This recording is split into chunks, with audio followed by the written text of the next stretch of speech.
لما يبقوا الفلسطينيين يعيطوا على نفسهم نبقى نعيط احنا الاول. يبقى هم يعيطوا هم بعدين احنا نعيط عليهم. ولما مش هنحارب الا لما يدفعوا لنا قطر والجزائر. بس انا عايز اقول لك انه هو طبعا حاول يصحح ده، لكن عايز اقول لك انه ده كلام له مردود شعبي جامد يعني. بالزبط. من اكثر لحظات احمد عز الشعبيه. صحيح. الناس حبوا جدا ايه يعني الفلسطينيين دول بقى يشتغلوا لنا وهم عايزين مش عارف ايه وعايزين يحتلوا سينا.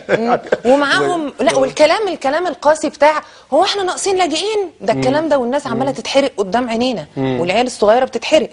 هو احنا نفتح بقى الباب ويخش لنا لاجئين ويحصل فينا زي اللي حصل في لبنان وسوريا؟ انا عايزه افهم هو ايه اللي حصل في لبنان وسوريا. ويحصل فينا يعني كلام كده بالقسوه دي بالفجاجه دي، حتى مش محاوله، ما فيش محاوله للتنعيم. التنصل من قيم التضامن مع الانساني ملوش دعوه بالعرب ولا بالعرب، انت لو جنبك مين يعني.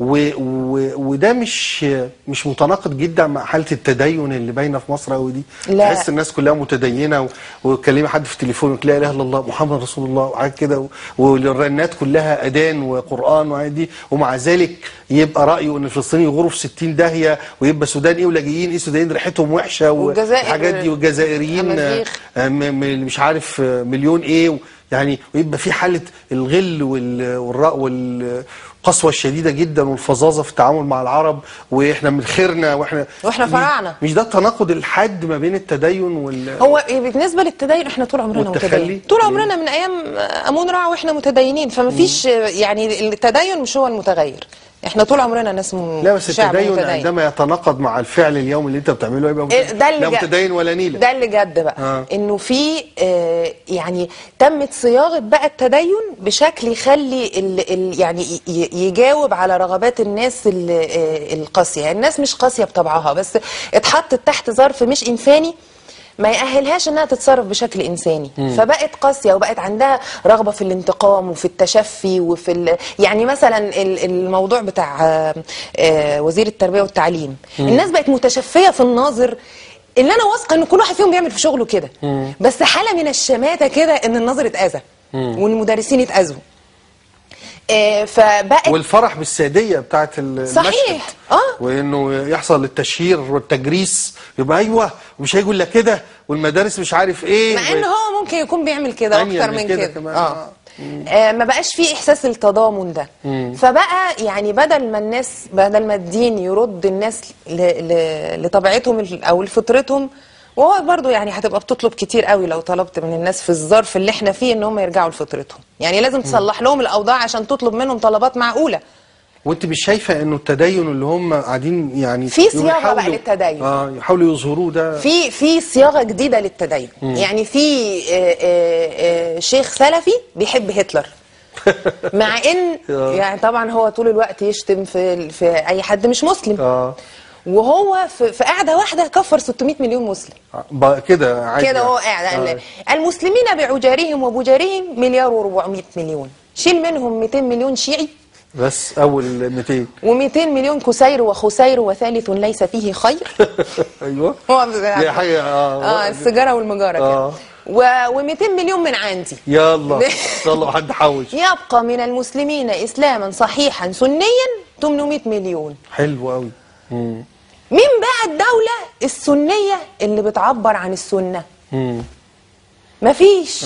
السنه ليس لهم كل الدول دي والسنه ليس لهم دوله. فكمان بيغذي جواهم الاحساس بالظلم. يعني هم عندهم احساس بالظلم، بيغذي جواهم احساس بالظلم الديني والمذهبي كمان.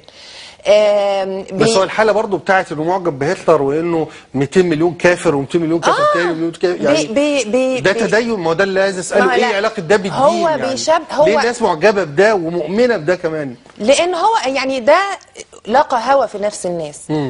والناس ما لقتش حد يعدلها. يعني لا بالعكس، ده هم يعني اعادوا صياغه الدين بحيث انه يشبع الرغبات المتوحشه عند الناس مش يقومها. ازاي؟ هو زي ما انت يعني يعملوا قنوات وينشروا شيوخ معينين في المساجد بيبقوا نازلين يعني نازلين بريكويزيت، يعني مقصود ان هم ينزلوا ويقعد يعني انا لما كنت بروح العشوائيات كنت بشوف ناس، هو الناس في العشوائيات عايشه مش بني ادمين، فممكن يضرب مراته بس بعد ما بيضربها بيحس بالذنب. لكن لما يجي له شيخ يقول له نقبها ولو ما رضيتش تتنقب اضربها، مش هيحس بالذنب بقى ساعتها. صحيح. هيضربها، ده مبعوث عليها الهيه. هيضربها ويرتاح. فهو مش بيمنعه انه يضربها، هو بيبرر له الضرب. ودي بقى بقت يعني لانه كأن في قصد ان الناس تبقى وحشه كده. انت كتبت زمان مقاله بتقول في تعمد لافساد الناس، بقوا يحطونا في ظرف الناس تضطر انها تسرق، فبقى عيننا تتكسر، ما بقالناش عين نقول لهم يا حراميه. لا، والناس عينيهم مكسوره طبعا، في صحيح. شك، يعني المجتمع بقى عينه مكسوره. انت بتقولي في جزء من مقالاتك انه كل من يطالب مصر بدورها يبقى في وجهة نظر الطافرين دول بيشتم مصر، وكل اللي يحاول يبحث عن بديل عن دور مصر يبقى بيتآمر على مصر. فكلنا الجملة ما دي. هي دي بقى خلطة أخلاق القرية وكامب ديفيد. كامب ديفيد اللي هي احنا مالنا ومال بقى العرب، واحنا ياما دفع. طبعا انت عارف ان مواليد السبعينات والثمانينات والتسعينات مبنيين على 3 معلومات أساسيين، ولا واحدة فيهم ليها أصل من الصحة. إن الطفل المصري أذكى طفل في العالم، مفيش دراسة في الدنيا بتقول كده، ده وهم، بس دي من الثوابت. يعني لو في تليفون دلوقتي هتشتم. إن إحنا فراعنة، أنت على الفراعنة ماتوا من 3000 سنة طبعا زي ما كلنا عارفين. لا بجد؟ والمصحف، مش عارف يا حزنتيني والمصحف جدا. ده العزا لسه. ثالث معلومة بقى، ثالث معلومة ان احنا ياما ضحينا عشان العرب، وان لولا العرب ولولا فلسطين كان زماننا فرنسا. وطبعا كل المجهودات اللي حضرتك بذلتها عشان تدحض هذه المزاعم، انت فانتهت النهاية. انت دلوقتي ملحد مصري، يعني ملحد وطني. ال3 معلومات دول ادوا للمنطق ده، ادوا للمنطق ده، لمنطق ان انا ماليش دعوه، احنا مالناش دعوه، واحنا ياما دفعنا، واحنا ياما مش، بس برضو اخلاق القريه ان احنا العمده.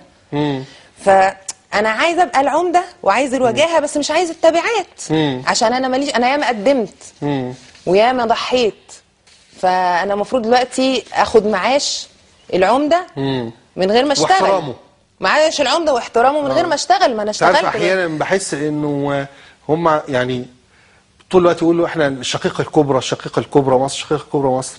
بس الشقيقه الكبرى جالها فيروس سي وبتغسل وبقى عندها مشكله كبيره جدا، عندها تلف في الكبد وبيدوروا على عمليه لها شقيقه كبرى. بس لما شقيقتك الكبرى تبقى كده تبقى بتحنوا عليها وبتحبها خالص وبترعاها، وبعدين لما يجي عريس لبنتك بتقعد الشقيقه الكبرى برضه عشان يعني برضه قيمه، ودي العراقه، اقعدي يا حاجه، اقعدي يا حاجه، ونبوس ايد الحاجه. انما الحاجه مالهاش اي دور في البيت. لا هي بتقول شيل ولا حطوا، ولا حتى غيروا القناه ولا المحطه، ولا بتدفع فلوس ولا بتصرف، بس لا فهم بس الشقيقه الكبرى مثلا كانت ماسكه مصروف البيت، ودلوقتي بقت تنسى. لما تخلي مراتك تمسك مصروف البيت بتتغاظ. لا انا اللي ماسكه مصروف البيت. طيب خلاص يا حاجه امسكي مصروف البيت. وانا مالي، انا بنسى، وانا لا دي الشقيقه الكبرى شغاله بالطريقه دي. فين الجيل اللي احنا قدمنا عنه التقرير ده، جيل الشباب اللي عمل تفاعل كبير جدا في واقع مصري، وانت واحده منهم، ويعني جبهه التهييس الشعبيه مدونتك الاشهر، عالم المدونين وعالم الفيسبوك. فين من الطافرون بقى؟ هل هم جزء كبير من المنظومه دي يحاولوا يتمردوا على الافكار دي وعلى التناقضات دي، ولا هم جزء منها ونتاج لها؟ لا هو يعني هو زي ما انت قلت في الفاصل كده، مصر كلها بقت طافرون. بس في يعني في ناس وصلت للحظه انها حست انها يعني بقت عره قوي، يعني بقت فرجه.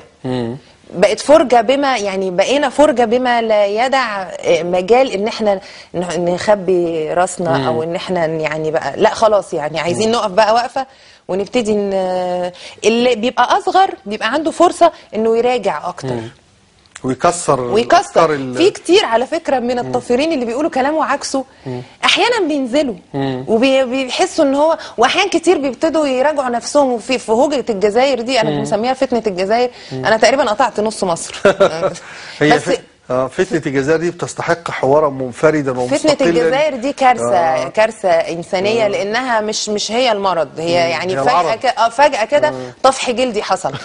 بس في ناس حتى من اللي شاركوا في فتنة الجزائر دي دلوقتي ابتدوا يقولوا على فكرة احنا يعني عايزين يتصالحوا في اتحاد الكورة وبتاع وتراجعوا بعد ما قال لك ده كانوا ضربوا بعض مش لعيبه الجزائر ضربوا بعض، ضربوا نفسهم. سواق الاتوبيس يحلف في المصري يقسم بالله وبحياه عياله انه ما حدش رمى طوبه وهو متصور طوبه. يعني عموما نواره نجم، ويعني جراحتها